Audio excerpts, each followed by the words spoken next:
ಕಾಲಿಫ್ಲವರನ್ನು ಬಳಸ್ಕೊಂಡು ಯಾವ ರೀತಿ ಗೋಬಿಯನ್ನು ಮಾಡುವ ವಿಧಾನ ಅಂತ ನೋಡ್ಕೊಂಬನ್ನಿ. ಯಾವ ರೀತಿ ಅಂದರೆ ಕ್ರಿಸ್ಪಿ ಆಗಿರುವಂತಹದ್ದು. ಕ್ರಿಸ್ಪಿ ಮೀನ್ಸ್ ಖಾಲಿ ಗೋಬಿ ಅಂದರೆ ಖಾಲಿ ಫ್ಲವರನ್ನು ಇಟ್ಕೊಂಡು ಕ್ರಿಸ್ಪಿ ಗೋಬಿ ಮಾಡೋದು ತುಂಬ ಈಸಿ ಇದೆ. ಅದು ತುಂಬ ಸುಲಭವಾದಂತಹ ಸ್ಟೆಪ್ ಅದು. ನೀವು ಕೂಡ ನೋಡಿ.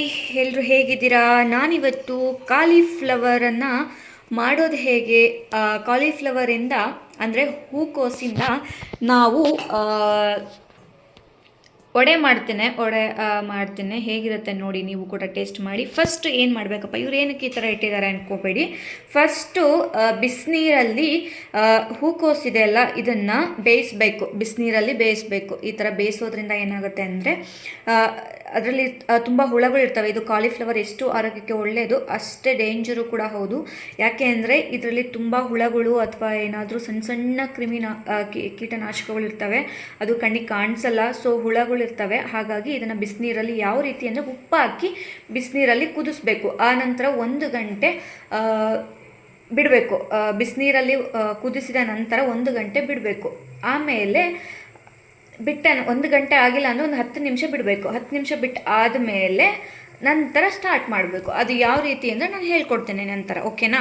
ಫಸ್ಟು ನೀರು ತಗೋಬೇಕು. ನೀರಲ್ಲಿ ಕಾಲಿಫ್ಲವರ್ ಹಾಕಿ ಬಿಸಿನೀರಲ್ಲಿ ಉಪ್ಪು ಹಾಕಿ ಬೇಯಿಸಬೇಕು.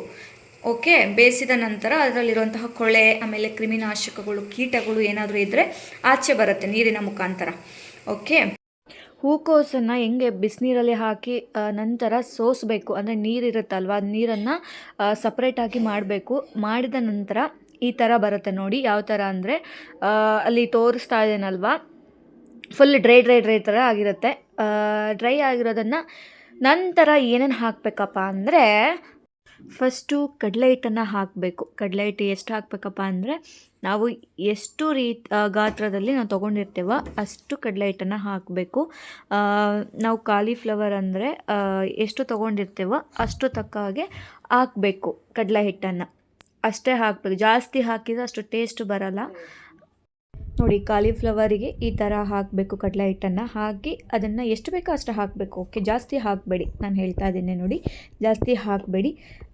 ನಂತರ ಏನು ಹಾಕಬೇಕಪ್ಪ ಅಂದರೆ, ನೆಕ್ಸ್ಟು ಅಕ್ಕಿ ಹಿಟ್ಟು ಹಾಕೋದ್ರಿಂದ ಸ್ಪೈಸಿಯಾಗಿ ಬರುತ್ತೆ. ಸ್ವಲ್ಪ ಸ್ಪೈಸಿಯಾಗಿ ಬರುತ್ತೆ, ಟೇಸ್ಟು ಕೂಡ ಆಗುತ್ತೆ. ಕ್ರಿಸ್ಪಿಯಾಗಿ ಕೂಡ ಆಗುತ್ತೆ, ಟೇಸ್ಟ್ ಆಗುತ್ತೆ. ಇದೆಲ್ಲ ಹಾಕಿದ ನಂತರ ಮಸಾಲೆ ಐಟಮ್ ಹಾಕಬೇಕು. ನಿಮ್ಮ ಮನೆಯಲ್ಲಿ ಯಾವ್ಯಾವ ಮಸಾಲೆ ಐಟಮ್ಸ್ ಇದೆಯೋ ಎಲ್ಲ ಮಸಾಲೆ ಐಟಮ್ಸ್ ಹಾಕಬೇಕು. ಆದಷ್ಟು ಒಳ್ಳೆ ಕ್ವಾಲಿಟಿ ಇರೋದನ್ನೇ ತೊಗೊಳ್ಳಿ ಮಸಾಲೆ ಐಟಮನ್ನು.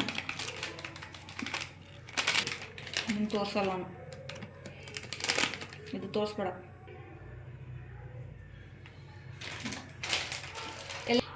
ಈಗ ಇದು ಮಸಾಲ ಹಾಕಿದ ಮೇಲೆ ಈಗ ನೆಕ್ಸ್ಟ್ ಖಾರ ಪುಡಿ, ಉಪ್ಪು ಇದನ್ನು ಹಾಕಬೇಕು. ಖಾರ ಪುಡಿ, ಉಪ್ಪು. ಮೊದಲಿಗೆ ಉಪ್ಪನ್ನು ಹಾಕಿಬಿಟ್ಟು ನಾನು ಬೇಯಿಸಿದ್ದೇನೆ, ಸೊ ಅಲ್ಲೇ ಅದು ಚೆನ್ನಾಗಾಗಿರುತ್ತೆ. ನೆಕ್ಸ್ಟು ಖಾರ ಪುಡಿ ಹಾಕ್ತೀನಿ. ಖಾರ ಪುಡಿ ಎಷ್ಟು ಅಂದರೆ ನಿಮ್ಮ ಮನೆಯಲ್ಲಿ ಎಷ್ಟು ಮಕ್ಕಳಿಗೆ ಎಲ್ಲರಿಗೂ ಸೇರ್ ಮಾಡಬೇಕಾದ್ರೆ ಅವರಿಗೆ ಎಷ್ಟು ಬೇಕೋ ಅದು ಅಷ್ಟು ರೇಂಜಿಗೆ ಉಪ್ಪನ್ನು, ಖಾರ ಪುಡಿಯನ್ನು ಹಾಕಿ ನಂತರ ಕಲಿಸ್ಬೇಕು. ಈ ಥರ ನೀರು ಜಾಸ್ತಿ ಒಂದೇ ಪಟಿಗೆ ಹಾಕಬಾರ್ದು, ಸ್ವಲ್ಪ ಹಾಕಬೇಕು ನೀರನ್ನು. ಎಷ್ಟು ತಳ ಹಿಡಿತೈತ ಅಷ್ಟು ಹಾಕಬೇಕು.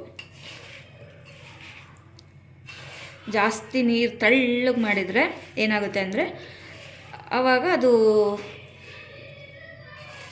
ಇದರಲ್ಲಿ ಎಣ್ಣೆಯಲ್ಲಿ ಕಾಸಕ್ಕೆ ಚೆನ್ನಾಗಿ ಅನಿಸಲ್ಲ. ಸಪ್ರೇಟಾಗಿ ಬಿಡಬೇಕಲ್ವಾ, ಸೊ ಈ ಥರ ಮಾಡಬೇಕು. ಹೀಗೆ ನೋಡಿ, ಈ ಥರ ಕ್ರಿಸ್ಪಿಯಾಗಿ ಆಗಬೇಕು. ಈ ಥರ ಕ್ರಿಸ್ಪಿಯಾಗಿ ಒಂದು ಅರ್ಧ ಗಂಟೆ ಇದು ನೆನಿಬೇಕು. ಅರ್ಧ ಗಂಟೆ ನೆನೆದು ನೋಡಿ ಈ ಥರ ಆಗಬೇಕು. ಇದೇನಕ್ಕೆ ಅರ್ಧ ಗಂಟೆ ನೆನಿಬೇಕಪ್ಪ ಅಂದರೆ, ಅರ್ಧ ಗಂಟೆ ಏನಕ್ಕೆ ನೆನಿಬೇಕು ಅಂದರೆ ಕಾಲಿಫ್ಲವರ್ ಇದೆಯಲ್ಲ, ಇದಕ್ಕೆಲ್ಲದು ಎಲ್ಲ ಮಸಾಲೆಗಳು ಇದಕ್ಕೆ ಹತ್ತಬೇಕು. ಆವಾಗ ಏನಾಗುತ್ತೆ, ಚೆನ್ನಾಗಾಗುತ್ತೆ. ನೀರು ಎಷ್ಟು ಬೇಕೋ ಅಷ್ಟೇ ಹಾಕ್ಕೋಬೇಕು, ಜಾಸ್ತಿ ಹಾಕ್ಕೋಬಾರ್ದು, ಇಷ್ಟೇ.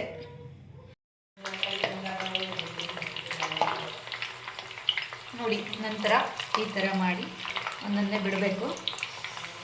ಯಾವ ಥರ ಆಗಿದೆ ಏನಂತ ಅಂತ ನೋಡಬೇಕು, ನೋಡಿಬಿಟ್ಟು ಇದು ಮಾಡಿ. ನೋಡಿ ಈ ಥರ ಕಲರ್ ಆಗಿದೆ ನೋಡಿ. ಇವಾಗ ಅದು ಈ ಕಲರ್ ಬಂತು, ಈ ಕಲರು ಆಗ್ತಾ ಇದೆ ನೋಡಿ. ಇವಾಗ ಅದು ಬೆಂದಿದೆ ಅಂತ ಅರ್ಥ. ಬೆಂದ ನಂತರ ತೆಗಿಬೇಕು. ಇದು ಎಷ್ಟು ಬೇಗ ಬೇಯುತ್ತೆಪ್ಪ ಅಂದರೆ ಬಿಸಿನೀರಲ್ಲೇ ಹಾಕಿ ನೀವು ಕುದಿಸ್ತೀರಲ್ವಾ, ಸೊ ಆವಾಗೇ ಅರ್ಧ ಬೆಂದಿರುತ್ತೆ ಅದು. ಆಮೇಲೆ ಏನಾಗುತ್ತೆ ಅಂದರೆ ಎಣ್ಣೆಯಲ್ಲಿ ಇನ್ನೂ ಬೇಗ ಆಗುತ್ತೆ, ಎಣ್ಣೆಯಲ್ಲಿ ಬೇಗ ಆಗುತ್ತೆ. ಆವಾಗ ನೀವು ಬಿಸಿನೀರಲ್ಲಿ ಅರ್ಧ ಕುದಿಸಿದರೆ ಎಣ್ಣೆಯಲ್ಲಿ ಇನ್ನೂ ಬೇಗ ಆಗುತ್ತೆ. ಆದಷ್ಟು ಹಾಗೆ ಮಾಡಿ. ನೋಡ್ಕೊಂಬಂದ್ರಲ್ಲ, ಕಾಲಿಫ್ಲವರನ್ನು ಇಟ್ಕೊಂಡು ಕಾಲಿಫ್ಲವರಿಂದ ಒಡೆ ಮಾಡುವುದು ಹೇಗೆ ಅಂದರೆ ತುಂಬ ಈಸಿ. ರೋಡ್ ಸೈಡಲ್ಲಿ ತಿನ್ನೋದಕ್ಕಿಂತ ಮನೆಯಲ್ಲೇ ಈ ಥರ ಮಾಡ್ಕೊಂಡು ತಿಂದರೆ ಆರೋಗ್ಯವಾಗಿ ಇರ್ತೀವಿ, ಮನೆಯವರು ಕೂಡ ಹೆಲ್ತಿಯಾಗಿ ಇರ್ತಾರೆ. ಇನ್ನಷ್ಟು ವಿಡಿಯೋನ ಮುಂದಿನ ಸಂಚಿಕೆಯಲ್ಲಿ ನಾನು ಮುಂದಿನ ವಿಡಿಯೋದಲ್ಲಿ ತೋರಿಸ್ತೇನೆ. ಅಲ್ಲಿವರೆಗೂ ನಮ್ಮ ಚಾನಲನ್ನು ಯಾರು ಸಬ್ಸ್ಕ್ರೈಬ್ ಮಾಡ್ಕೊಂಡಿಲ್ಲ ಸಬ್ಸ್ಕ್ರೈಬ್ ಮಾಡ್ಕೊಳ್ಳಿ. ಪಕ್ಕದಲ್ಲಿರೋ ಬೆಲ್ ಐಕನನ್ನು ಕ್ಲಿಕ್ ಮಾಡಿ, ಯಾಕೆ ಅಂದರೆ ನನ್ನ ನೋಟಿಫಿಕೇಷನ್ ಮೂಲಕ ಪ್ರತಿಯೊಂದು ವಿಡಿಯೋ ನಿಮಗೆ ಕನೆಕ್ಟ್ ಆಗುತ್ತೆ. ಇಲ್ಲ ಅಂದರೆ ವಿಡಿಯೋ ಯಾವುದೇ ರೀತಿ ಬರೋದಿಲ್ಲ. ದಯವಿಟ್ಟು ಪೂರ್ತಿ ವಿಡಿಯೋ ನೋಡಿ ಸಪೋರ್ಟ್ ಮಾಡಿ ಅಂತ ಹೇಳ್ತಾ ಎಲ್ಲರಿಗೂ ಬಾಯ್ ಬಾಯ್. ಎಲ್ಲರಿಗೂ ಒಳ್ಳೆಯದಾಗಲಿ. ಬಾಯ್ ಬಾಯ್.